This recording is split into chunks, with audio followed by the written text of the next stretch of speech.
Bonjour à tous, voici les titres. L'impact du Covid-19 et des sites de streaming sur le cinéma actuel. C'est pas très intéressant pour nous de montrer des films que les gens savent visionner chez eux. Sinon, pourquoi ils viendraient chez nous? La prise en charge et l'accueil des participants au sein du festival.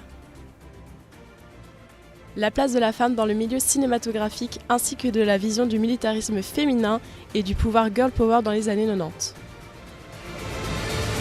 Mesdames et messieurs, bonjour. Bienvenue dans cette nouvelle édition du journal Berwoods Info, présentée par les élèves de 5e année dans le cadre du Festival international du film de Mons, auquel nous avons eu la chance d'être conviés afin de réaliser un reportage sur cette semaine de festival. Bonjour Servane. Bonjour Chloé. Après 2 années compliquées à cause de la crise sanitaire, comment l'industrie du cinéma s'est-elle réorganisée? L'expansion des plateformes de streaming lui a-t-elle porté préjudice? Nous retrouvons en direct notre envoyé spécial Imen Belgali sur les marches de l'hôtel Van der Valk. Merci beaucoup. Nous sommes actuellement à l'hôtel Van der Valk à l'occasion de la 37e édition du Festival international du film de Mons. Nous avons eu l'occasion de rencontrer le délégué général, Maxime Dieu. Depuis sa création en 1985, le festival a connu de nombreux changements. En 2019, une nouvelle équipe a pris les rênes de celui-ci, avec à sa tête Maxime Dieu, délégué général. Un festival de cinéma, par définition, c'est un type d'événement qui doit de toute façon toujours être en mouvement. Donc il nécessite régulièrement des changements, que ce soit dans l'identité, dans le contenu, dans l'organisation, dans la direction, dans les personnes qui contribuent à la mise en place de l'événement. Donc c'était sans doute... le changement devait arriver. Depuis donc, le festival 2019, on travaille à redonner un souffle différent à l'événement, à l'emmener dans des directions différentes, à le moderniser aussi, à l'organiser différemment. On est une équipe qui est à la fois jeune, je pense, encore, mais qui est aussi expérimentée. Donc aujourd'hui, on le réorganise un peu à notre façon et surtout, on l'intègre dans l'époque parce que le monde a changé. Après 2 années de pandémie, le monde du cinéma a dû faire face à de nombreux changements. Des changements, ils sont là, ils sont très visibles, ils sont évidents, mais ils devaient arriver. C'est que la pandémie, elle a accéléré les choses. La mainmise des plateformes sur l'industrie du cinéma aujourd'hui, même si voilà, il y a toujours un équilibre, hein, il y a toujours de nombreux films qui ne passent pas par les plateformes et qui continuent à suivre la filière classique. Ce rayonnement des plateformes, il a gagné peut-être entre 5 et 10 ans. Je pense qu'aujourd'hui, on est quand même très étonné de voir que des films peuvent se faire grâce aux plateformes et que ces films n'arrivent plus à se faire par le biais du cinéma. Donc il y a quelque chose de très très interpellant. Je pense qu'on a une époque un peu incompréhensible par rapport à ça. C'est très difficile de s'y retrouver, mais qu'au fil du temps, on y verra plus clair, en tout cas. Moi je pense que les choses vont se décanter et qu'il y aura peut-être de plus en plus à l'avenir des films Netflix qui vont rester 2-3 semaines au cinéma et qui sortiront en parallèle, comme c'est le cas de Power of the Dog par exemple, qui est sorti, le film de Jane Campion, qui est sorti au mois de décembre. Là aussi, ce qu'on défend, nous, enfin moi ce que je défends au niveau du festival, c'est avant tout le film de cinéma, le grand écran et les auteurs. Donc s'il y a moyen d'avoir un film Netflix qui est fait par un auteur, qui est de qualité, pourquoi pas l'exploiter à un moment ou l'autre, mais ce n'est pas vraiment notre ligne. La majeure partie des films du festival sont des films qui se font encore de manière plus traditionnelle et surtout qu'on n'a pas l'habitude de voir ailleurs. Ce n'est pas très intéressant pour nous de montrer des films que les gens savent visionner chez eux. Sinon, pourquoi ils viendraient chez nous? Sur ces belles paroles de Maxime Dieu, nous retrouvons Salomé Couter en compagnie de Hugues Vanout, le co-responsable du service des invités. Oui, merci. Je me trouve effectivement au Palais des Congrès en présence d'Hugues Vanout, qui est le co-responsable du service invité. Celui-ci a bien voulu répondre à quelques questions. Bonjour Monsieur Vanout, merci d'être ici avec nous.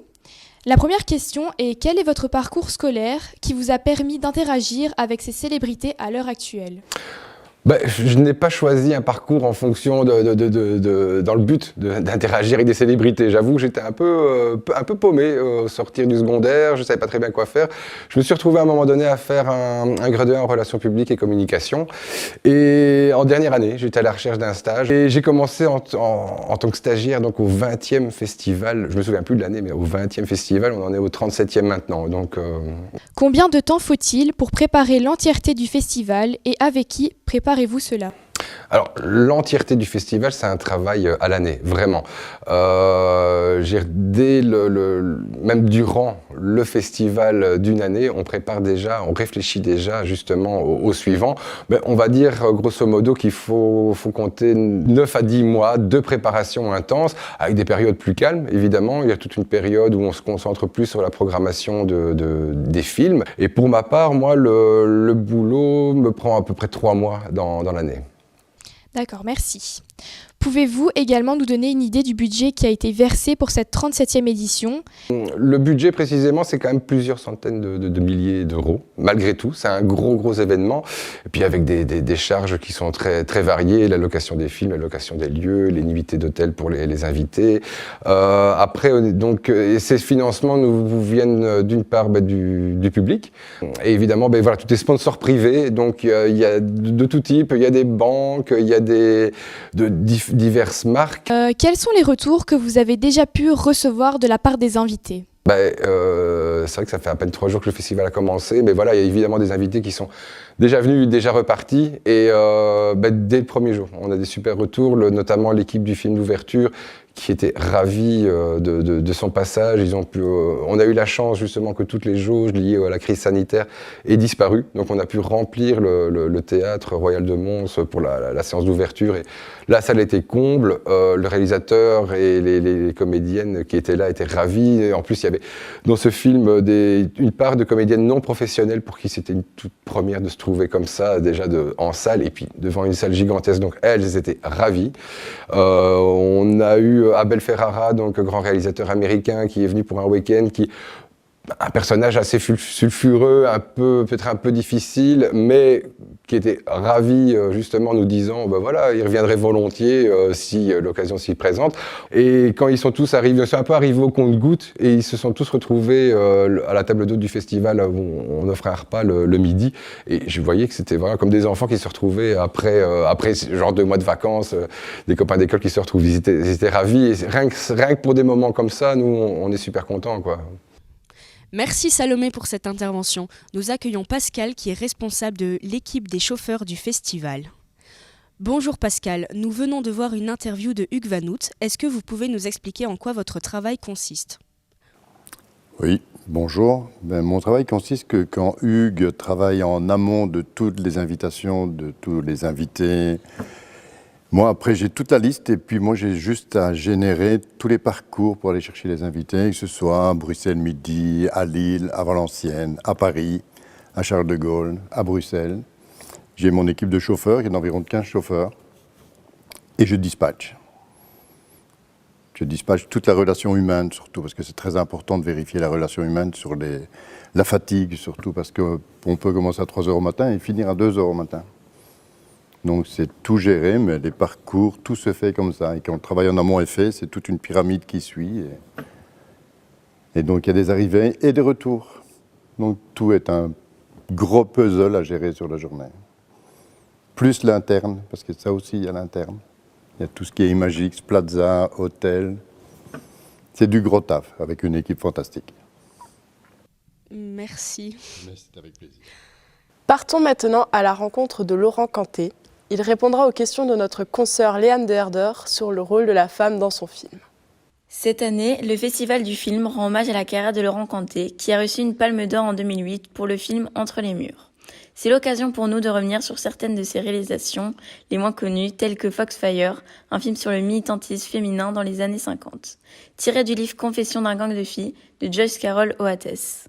Le livre m'avait beaucoup plu, je l'avais dévoré et je trouvais les personnages assez touchants. Je trouvais que, effectivement, ce livre qui avait été écrit il y a 20 ans résumait tellement bien une problématique qui s'imposait de plus en plus, qui était la reconnaissance de la place de ces jeunes filles dans ce monde. Ça m'intéressait de décrire ces filles qui avaient en fait 1000 raisons d'être discriminées. D'abord parce que c'était des filles, ensuite parce qu'elles étaient pauvres, ensuite parce qu'elles étaient jeunes, et que du coup elles étaient a priori considérées comme des quantités négligeables par le monde qui l'entourait.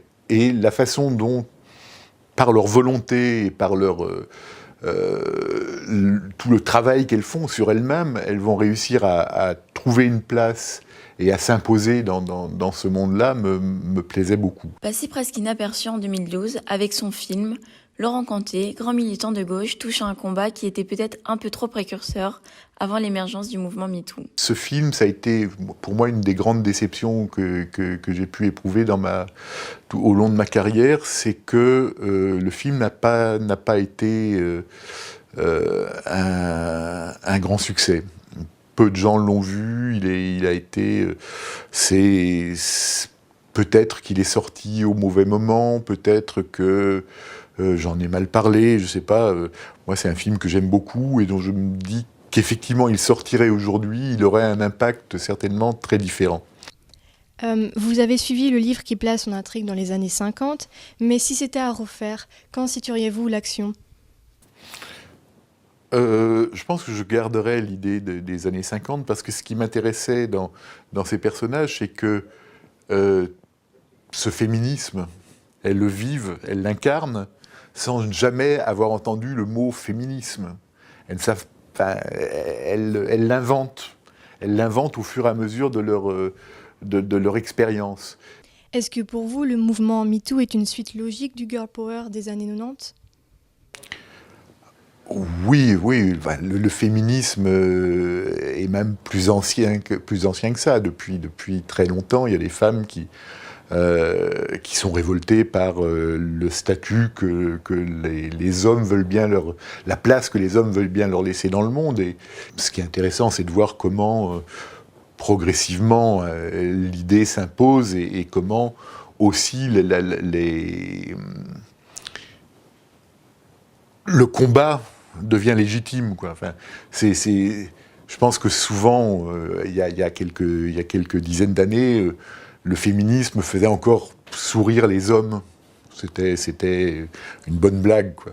Et là, je pense que ça y est, il y a au moins une chose qui est acquise, c'est que la question est prise au sérieux, quoi. Et voilà un bien beau discours que nous tient Laurent Canté. Nous sommes nous-mêmes très fiers de vous avoir présenté ce journal et de pouvoir participer à l'évolution de cette cause. C'est ainsi que se clôture notre journal. Nous espérons que celui-ci vous aura plu. À l'année prochaine pour la 38e édition du Festival international du film de Mons. Merci pour votre attention. C'était Chloé Plusquin et Servane Prévost.